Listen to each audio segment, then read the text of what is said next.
What's going on, guys? Welcome back to the Knife Box channel. Today we got a cool knife to talk about. This one has been sent on loan to me by my good buddy Jiro. So big thanks to Jiro for sending this guy along. The only problem is I can't find it ever since I did the montage. It just kind of vanished in thin air. So I was hoping that it would just pop up out of nowhere. So here it is, the Hinderer full track. All right, not to be mistaken with the Hinderer half track, which is the smaller version, and it's actually the original version that came out. This came about 3 years ago. It didn't come on my radar because the handle was a bit on the blocky side. I didn't really follow all the details or anything like that because just aesthetically it looked like a really nice knife, but just not enough for me to buy it. So anyways, years later, here it is, and this knife is still available. Price wise, these are about $5.75 and up depending on what you get, and blade steels do vary. This one here is in CPM S35 VN steel, which is really cool stuff. It's the stuff that the Sebenza is well known for. It's developed by Chris Reeves and also by Crucible Steel. So it's a good all-around steel, corrosive, edge retention, easy to kind of strop back to life, all those sorts of things. So it's a good all-around steel. It does take a nice finish too. This one's got this typical satin stonewash-ish kind of finish on it. Not a heavy stonewash, but just a nice satin kind of just a regular standard stonewash finish, I guess you could say. As far as the blade profile, it is advertised as a Sponto, and Hinderer does this quite a bit.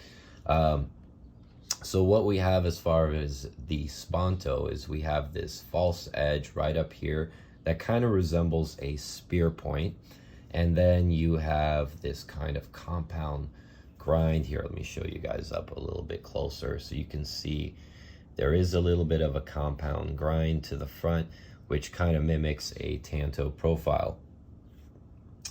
Now, spear points have maybe a little bit less belly from my traditional, excuse me guys, my traditional understanding, but this one has kind of a more of an amount of belly like a traditional drop point.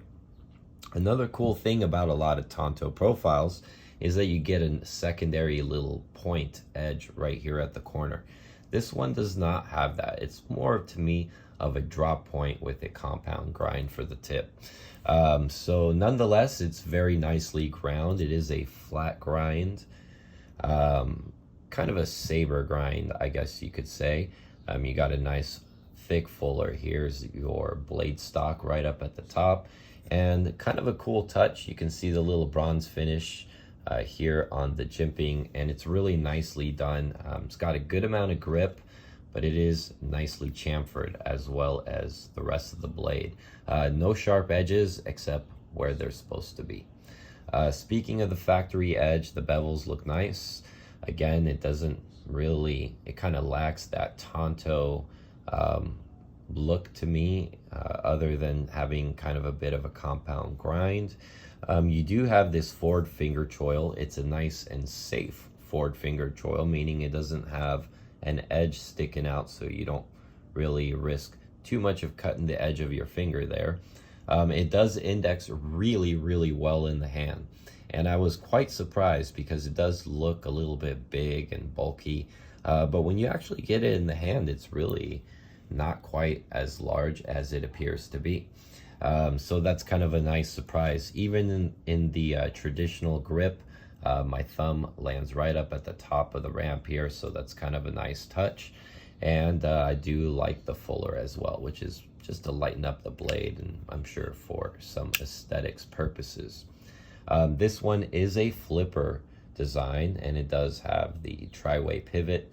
It's a rather large flipper that sticks out of there, and this one's not designed, as you can see from the jimping, it's designed to be more of a light a push button versus doing kind of a light switch. You can light switch with it, but then your index finger kind of lands all the way back here to me, which is not ideal because you got to readjust. And then if you do it the push button way, then your finger kind of lands exactly where you need to be, and you do a lot less adjustment, and the knife just kind of slides right in the hand. So good action. When I got this one from Jiro, it was a little bit dry, so it definitely had a little bit of a tougher action. But there's a secondary reason why these might have not quite as drop shut as like an XM24, for example. Here's a example of my 24, and you guys can see it's just that kind of a drop. This, on the other hand, is a little bit more of something you have to give a little bit of love to get the blade to drop. And the reason for that is actually this lock bar here is kind of short in some respects, but then it gets really thick up here at the top half. So a lot of spring action here, maybe a little bit much, to the point where it puts a lot of pressure on that detent ball on the ramp of the blade. So that's something to keep in mind with these.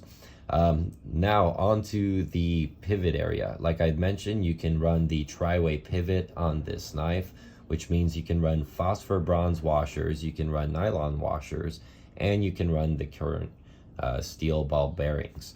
The detent and bearings are stainless steel. They are not ceramic, which at this price point, I think ceramic bearings and detent would have been kind of nice. That's kind of like the thing to do nowadays, but no big deal. Steel is fine.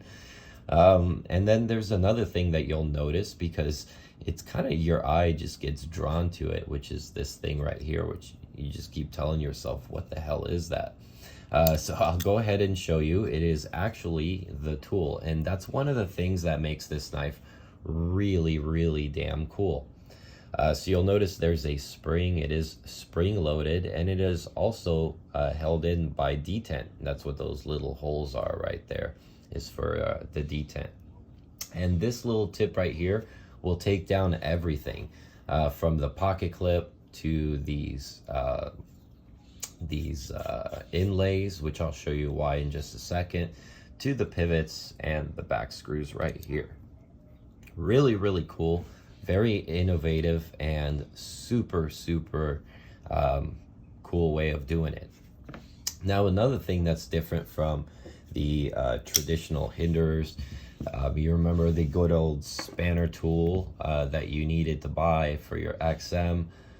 As you can see on this one, it does not have a spanner tool. It's got something quite different, kind of like a big bulky nut sitting right in there. I'll be honest, it's not pretty. This does look a lot nicer, and I think something nicer could have been done as far as the aesthetics. Maybe something round but keyed on the inside would have been nice. I don't know, something of that nature, right? So anyways, that's that. Now, as far as the handle, before we get into the whole takedown thing, I really, really like the way the handle's been machined. The chamfering's actually been done quite nice, because in all honesty, otherwise it looks like an ergonomic nightmare. You can see the lock bar here protrudes quite a bit. You got a lot of angles here all over the place. This is a lot more blocky, and areas that stick up and stick down. When you bear down, that's usually where you're going to get a lot of hot spots. There probably will be, depending on your size hand, is probably going to depend on where the hot spot might be. There might be 1 or 2 hot spots really bearing down on this thing. But we're talking about hours of hard use and hard work, which is probably not what most of us are doing with like a $600 knife, but just be aware that this can do it. So there's that. Another cool thing I like is I like the blue anodization. Hinderer does really, really nice colors. You can see here my battle blue version right here, which is kind of cool. The XM18 actually has got the battle bronze. I'm sorry, this is a straight bronze kind of color. and it just looks really, really nice. I really like the bronzing machine or process that he does. It gets a really nice color. And it's also the type that if you put your finger oils on it, it does change color. And when you clean it with Windex, it goes right back to the true color that it is. So it's a very nice bright blue, not too dark, not too light. But it is nicely accent. Oh God, I'm gonna stay away from that word. It's nicely highlighted with this black and blue G10 on both sides that kind of serve as a nice insert. It's not too textury, but you can hear there's some grippiness to it, and that does kind of portray over to the pocket clip, which is kind of that same XM18 style clip. I'm glad he did away with the filler tab. There's no need for it. This is not reversible. This is a righty design type knife only. So there is that to keep in mind as well. So let's go ahead and demonstrate the takedown of this knife here. So I'm going to start with the pivot here. And this knife was actually it completely intended to be allowing you to not only clean it and field strip it on the field, on the fly, but also choose what kind of bearings you want to use on the fly. Again, this is the tri-way pivot system. I will tell you this, I'm not sure if the bearings are in this one or not, but we shall see, because I did do a little bit of research and I figured out where they're supposed to be hiding. So there's that. So as you can see, there's only 3 screws that hold this whole little sandwich construction of this big beefy tank-like knife together. And you got these really nice thick titanium hardware, which I really, really liked the actual like thickness and beefiness of it.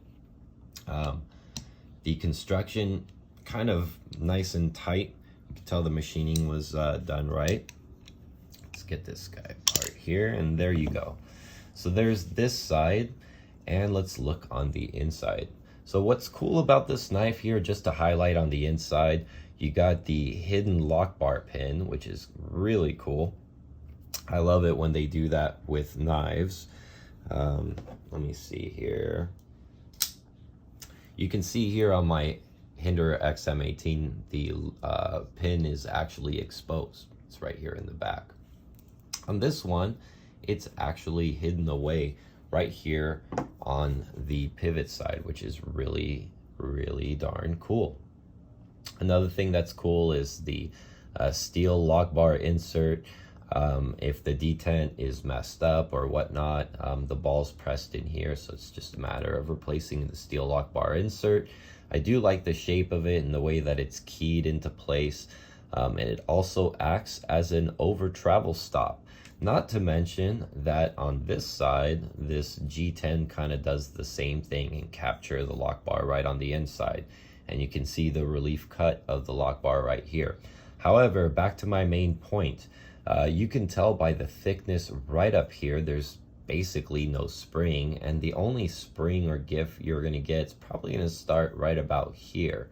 So you got this really short lock bar, which is gonna put a lot of tension on the blade, hence the action's never gonna be quite drop shut smoothie because of that. Now you could try to be brave and put more pressure on the lock bar and bend it out. That would be silly if you ask me, because right now it's a nice and safe knife. It just doesn't drop shut free, so who cares?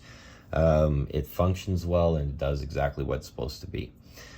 Here's a look at the bearings right here. This is the side that goes against the titanium, and this is the side that's pocketed a little bit that goes towards the blade. So that's what we have here on both sides.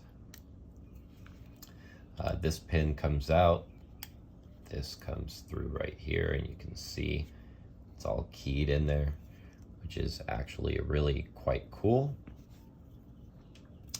And let's take it actually one step further. So now you got your knife apart, you're servicing it, and you think you want to move over to like bearings or something, or I mean washers or something like that.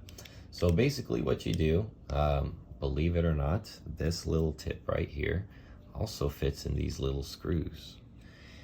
And I think it's worth demonstrating. That underneath here, he designed it so that, and of course everything's machined pretty nicely with him, so you can see everything's kind of pop free. Shows a good sign of tight tolerances. So they're not in here, I'm sure they're in the box, but this is the little pocket that's been milled out where you can actually stash your bearings in there. And then so you can not only service your knife on the fly, but you can change out the bearings or the pivot area to whatever suits the environment you're in or whatever you prefer. So let's clean these guys up here for Jiro, get this knife back together. So as I get this knife back together, I figured I might as well tell a joke, because I think we've talked enough about this knife. And then when I get it all back together, I'll kind of wrap up my thoughts about it. So there was this guy, and he was trying to basically do something, be more around his wife more often. And they decided that, their marriage was suffering. They needed counseling. The counselor said, you guys need to do something more often together. So they both agreed, and they started with what he wanted to do, which was going to be golfing. I might add, guys, I am not a golfer. I know nothing about golf. This is just a joke. Anyways, so they go to the golf range in the area, and basically they go and start teeing off, and he tells his wife, just be careful. There's a lot of houses around there, and you could easily break a window. It could easily go out of this kind of little venture area, and that would be bad. So what does she do? She winds up, she whacks the ball so hard, it goes right out of the park, as expected, and it breaks a window in this old house across the way. So they decide, well, let's go walk over and we'll just buy a new window, and that'll be that, and we'll call it a day. So basically they walk over to the house, and they knock on the door, and they wait a little while, and nobody comes at first. But then afterwards, slowly the door kind of creeps open, and this old bearded bald man comes out, a Middle Eastern guy, and says, hello, and thank you. And the wife goes, well, I'm so sorry, I broke your window. And the husband says, wait, why did he say thank you? So then he repeats himself again, and he says, no, thank you. You have broken the spell, and now I've been trapped in this house under this land for hundreds of years, and I am a genie, and now you have broken the spell that has set me free. So now I have 3 wishes to grant, but I've now been trapped for such a long time. I will keep 1 wish for myself, and I will grant you 1 each. So the couple are excited. They're like, oh my goodness, this is like such luck and whatnot. And man, I can't believe it. Let's pause the joke. So now I'm just going to show you real quick that instead of globbing all the grease around, what I like to do is just kind of put it in between my finger and just kind of spin it around. And then I'm going to do the same thing to the stop pin and the pivot area. So let's continue the joke. So basically, and remember guys, the bearings go in only a certain way, the pocket's facing in on this knife. So anyways, they decide to try to figure out what kind of wishes they're going to get, right? And the first wish, the husband decides that they're going to get a house in every continent on the planet, right? Like they're going to have a house in France, they're going to have a house in England, they're going to have a house everywhere, right? And they're going to own the property. So this wish is what the husband decides to wish for, and the genie snaps his fingers and he says, "It is now true. When you get home, go to your safe and you will see all the deeds to all your houses. And now, ma'am, what is your wish?" So he looks at the wife and she starts trying to figure out what she wants, right? What would be something that she could decide to get? And of course, the man's trying to tell her, oh, you know, wish for money and this and that. And, but, you know, she says, hey, you know, you had your wish. Let me think about what I want. So she starts to decide and she thinks to herself, you know what? Money is most definitely the right way to go. So she gets 2 million, 3 million. Let's just go for $10 million. That'll last us. So she wishes for $10 million. And the genie says, it is my command. When you get home, you know, check your account. You will see that you have $1 million in the bank. So the husband is just absolutely thrilled and the wife is absolutely thrilled. They're set for life now and they can't believe that all of this has happened. So now the genie says, now it is time for my wish. And I wish to sleep with your wife. So that was kind of a weird request. They kind of looked at each other and said, oh, what the hell? Well, he's been trapped here for hundreds of years, you know, and we've already got what we need and we're set for life. Why don't you just go get it over with and, you know, then we'll move on with life and, you know, so on and so forth. So the woman decides, okay, fine. So they walk upstairs and she pulls her pants down and everything. And, you know, her and the genie, you know, get to work. And as they finish, you know, and the genie is all finished up and whatnot, you know, the wife starts to kind of roll over off the bed and walk over to grab her clothes. The genie kind of leans over and says, ma'am, I have a question for you. How old is your husband? And she says, he's 42. Why do you ask? Well, the genie says, I don't know. He's 42 years old and he still believes in genies? Get it? Oh, that was a stupid joke. Anyways, let's get one last look before I get this guy all back together. So what I did is I lubricated the detent paths.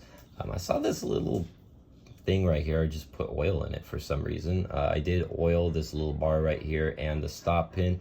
And of course on the stainless steel insert ball right there. So let's put this guy back together. You guys could probably hear my dog panting in the background. It's kind of a hot day today, so I can't blame her.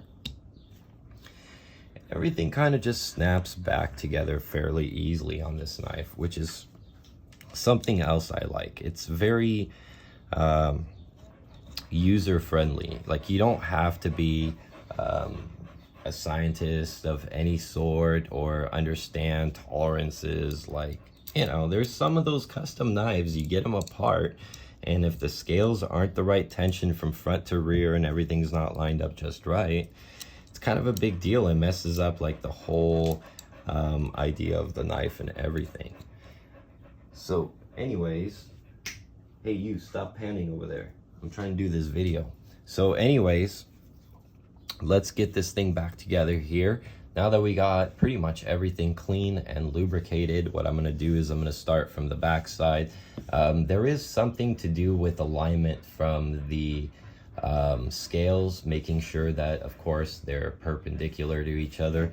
And a lot of times that's a lot easier to accomplish, starting to tighten up the knife from the back side and then moving forward to the rear.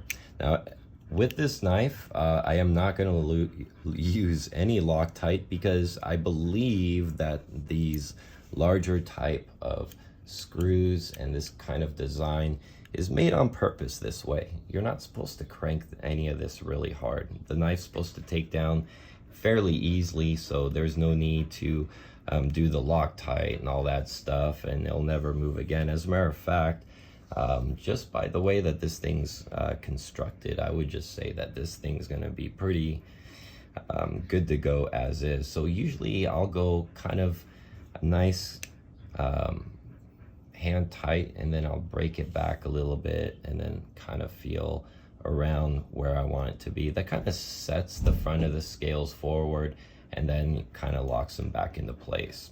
So anyways, here it is, nice and smooth. Action is super buttery, and I'm sure Jiro will be super happy with this. So there it is, the Hinderer full track, fully disassembled and cleaned in very short amount of time.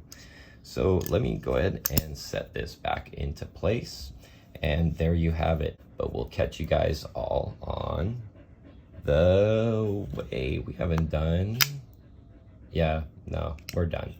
We'll catch you all on the next one.